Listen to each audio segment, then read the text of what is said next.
have money some way, you know what I'm saying, to be able to do that. A lot more money than a lot of these rappers out here. Man, I mean, simply because he's independent. I want to know what he's doing. Like he stayed independent. So Chance the Rapper. I mean, like shout out to you, bro. Right, you out here doing big things. Smart dude. If you have any business advice, you can share that. He understands the business, and at that point, when you work that hard to build your brand, and then a motherfucker try to hop on your shit and take a piece. Like, that makes no sense business-wise. So I get it when he talk about that shit. Exactly. Because it's like, why would I give you a piece of my cut? For anything, if I'm already doing it. Exactly. And, I mean, obviously, you know, everyone is here on the grind. You know, everybody wants to be successful. I mean, now, let me ask you this. If you had $1 million, let's say, you know, further on in your career, you know, you've had success and you've had more money, obviously, and you had $1 million, what would you do with that money? Who would you help with that money? Man, I mean, like, nowadays, like I was talking to you before about, $1 million doesn't go super far compared to the amount of work that needs to be done. Okay. You know, but at the same time, it's an amazing start. So I think, like, I would try to definitely contribute to organizations that are already out there doing things. Because I feel like the misconception that's promoted out there is that, like, it's just all these killings going on in Chicago and nobody gives a shit and nobody's doing anything. But I mean, every other week or every other couple weeks, like, you can look like somebody's posting some type of rally. There are so many organizations where, like, even like where the mothers got together and they started, like, setting up a table and passing out food and just basically, like, setting up on, like, the most dangerous block in their neighborhood, basically, like, where shit always goes down. And basically that whole year that they started doing that, like, they didn't have any killings on that block. You know what I mean? But, like, or the organizations where, like, the fathers were getting together and walking the kids to and from school.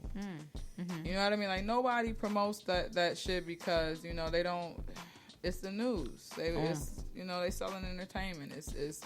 It's more entertaining to sell fear and negativity, you know, nowadays, instead of, like, really letting people know that there are people out here really fucking devoting their time to doing this shit. So it's like the least you can do is financially support it or devote your time every now and again, or you know, do fucking something. Y'all donate a fucking $1 to GoFundMe shit that's like the most silliest shit.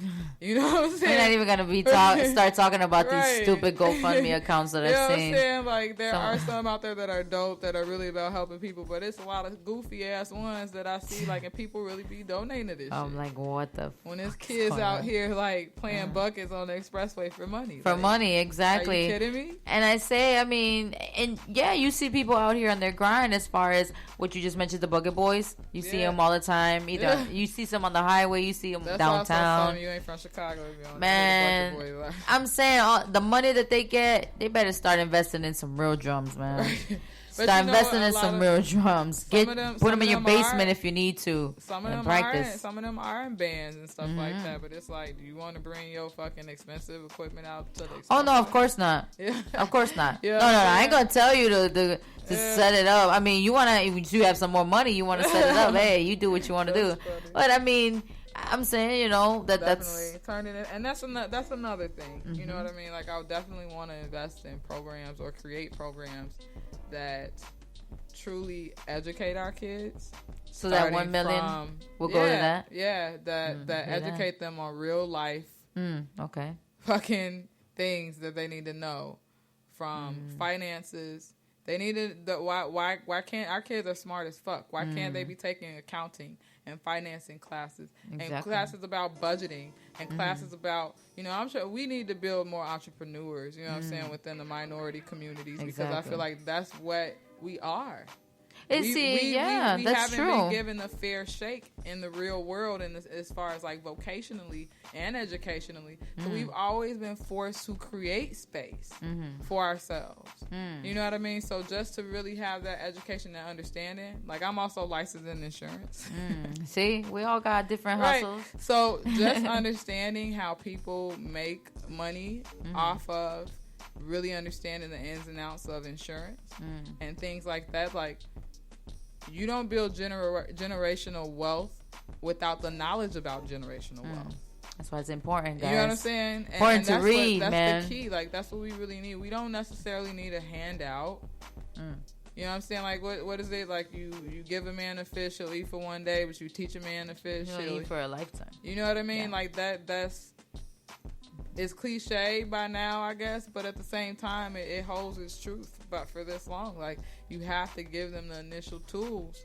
I feel like even for where I am in life right now, like, if I didn't know certain things, or I didn't have the opportunities to have certain education in certain schools, you know what I mean? Versus some of these kids didn't necessarily have that.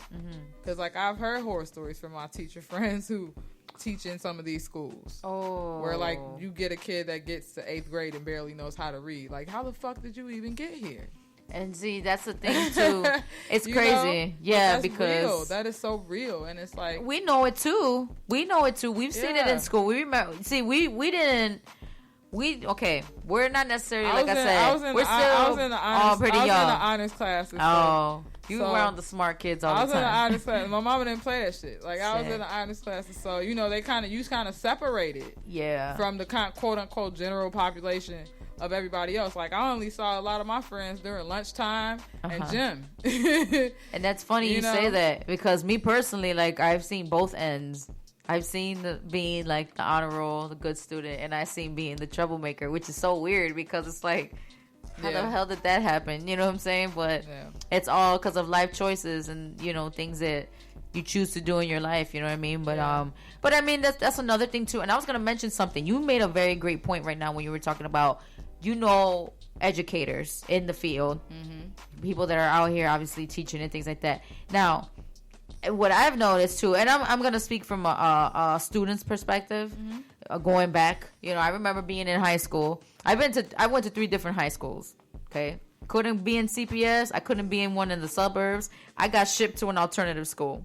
When I got there, it was like, hey, look at you here right in the background. You one of them, huh? Oh, but wow, okay, Stella. But I mean, it was crazy because going to school, like, you had teachers, obviously. Everybody, you know, you remember some of the teachers, you know. And some of them you're like, they don't really look like they want to be here, you know. Some are a little bit, you know, they're okay, you know. You're like, they get a pass, whatever. Yeah. But I've noticed something, and what separated those type of teachers that you can tell weren't really interested versus the ones that really did care about the children was the way that they were able to relate to them.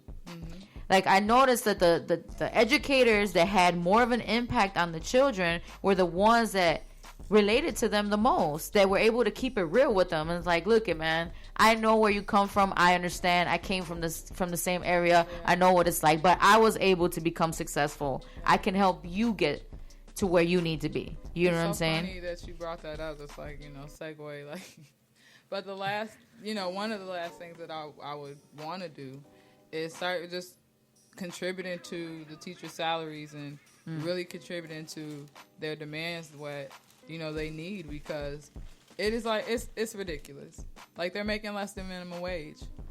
When you think about the fact that they take their work home. They don't just clock out when they leave school. Like, they go home and they have lesson plans and have to grade papers and think about what the fuck to teach your badass kid the next day. On top of, I mean, nowadays it's become like they're big babysitters now, because the kid, like, I mean, it's crazy. Like, the class sizes are ridiculous in a lot of these schools. Like, it's much different, you know. Now, like, the workload is kind of insane, and they're still making minimum wage. Well, less than that, because like I said, add them fucking hours up and then divide. Don't add them hours up while they at school. That's only what they're getting paid for. That ain't it. Exactly. They do a lot of fucking free work. They even go buy supplies and for shit their class, for their class out of their fucking pockets. You know what I'm saying? These people got families and shit too. Like, I just feel like that's enough to suck a lot of passion out of a motherfucker. Oh yeah. You know what I'm saying? Yeah. Like, there's like some countries in the Netherlands or whatever that, like, if you look at their statistics around, like, how their kids are doing in the classes, like the grades, the how they rank in the out of the world. What I mean? As far as like education system, like it's amazing. You know what I mean? And one of the things is like they pay their teachers a similar salary to what they pay their doctors. Oh wow.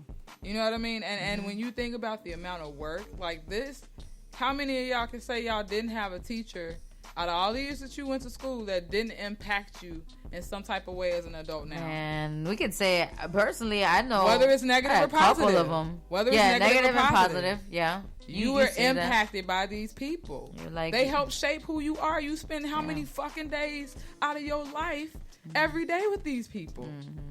You know what I mean? Like, for real. Yeah. And so it's just like to basically leave your kid with this person for like $4 an hour and you expect them to give you a $50 an hour fucking like etiquette. Like, it's insane. It's is it right? Like I always say. But I mean, it starts in the home. It's not realistic. The real teaching starts in the home. Yeah, obviously, yeah, it is. Definitely. What you teach, and it's not only just for people with kids. You know what I'm saying? But I'm saying, like, if you live when you have family and things like that, nieces, nephews, you know, young children, it's what they pick up on at home. Oh, most definitely. You know what they pick up on, what you teach, what you value. It passes on to them. Yeah, so. You can hear stories all day where people feel like a teacher damn near saved their life. They impacted them so much. Exactly. So, you know what I mean? I personally feel like, you know, if I have children or when I start to have children, like, I want to make sure that the person I leave them with that's educating them, that's shaping them when I'm not around is well fucking, like, they're taken care of. You know what I'm saying? That they're happy. They're happy to be there, and they're happy to teach my child. Yeah. You know what I mean? Like, you don't hear those type of stories when you get into the more independent or privately owned schools, because those teachers could get a lot of bigger salaries. They have a bigger budget to play with. You know what I'm saying? And so those kids are, you know, they on track. Man, I have a teacher that was he was actually the teacher at my old alternative high school, and he's now teaching, I believe he's teaching at Mount Carmel. Yeah. And he's making some good money. So it's like, you know, and he had to deal with us. Yeah. And the crazy thing about it, it's like, I mean, this guy, he was a young teacher. He had to be, I remember we were like about, 17, 18 years old. Yeah. He had to be about 26. He wasn't that much older than us. That makes it even a little bit harder sometimes. And it was funny. And it was funny. Figure, you know. It was something else, because it's like, he had to deal with us every day. You know what I mean? But at the same time, it's not about money at all. He like, related a lot of to these us people too, do it because they really like, you can't be a teacher for a long ass time if you don't genuinely love to do it. Like, it's just one of those jobs. You have to have some type of passion about it. Some you're patience. You're gonna be the worst fucking teacher ever. You're not gonna last. Have you ever volunteered at a school before or done anything like that with school before? Oh, definitely. I used to do the DARE program. Oh, okay. And Snowball. And ICI, like, I used to do a lot of like retreats and stuff with teens, and you know, drug prevention and just you know, all those type of stuff, especially in like my high school days and early college years. I haven't done a lot of it recently, which is also why I'm trying to build something, and why I'm like, you know, so strict as far as like not dealing with bullshit from certain people, because it's not even just about you. You know what I'm saying? I'm trying to establish something so that I can give back to the community, so that I can affect, you know, my people, and not just you know, take from my people. Like, a lot of artists do that. They just take. You want people to buy your albums and buy your merchandise and shit, but you know, you don't show up when they really need it. You know, like, there's kids out there literally like in the middle of November and shit with light jackets on. Like, that's the real Chicago at times. Right, it's not all Lakeshore Drive and, you know, skyscraper. I mean, that's the, obviously, you know, that's what some people think about. They don't really know what's going on, really. But I mean, we all know, as far as, I mean, you talked about, you know, some of your experience as far as helping schools and, you know, doing pretty much your volunteer work and things like that, what were some of the ways that helped you relate to the kids more? What were some of the things that you did that you feel like, okay, this can definitely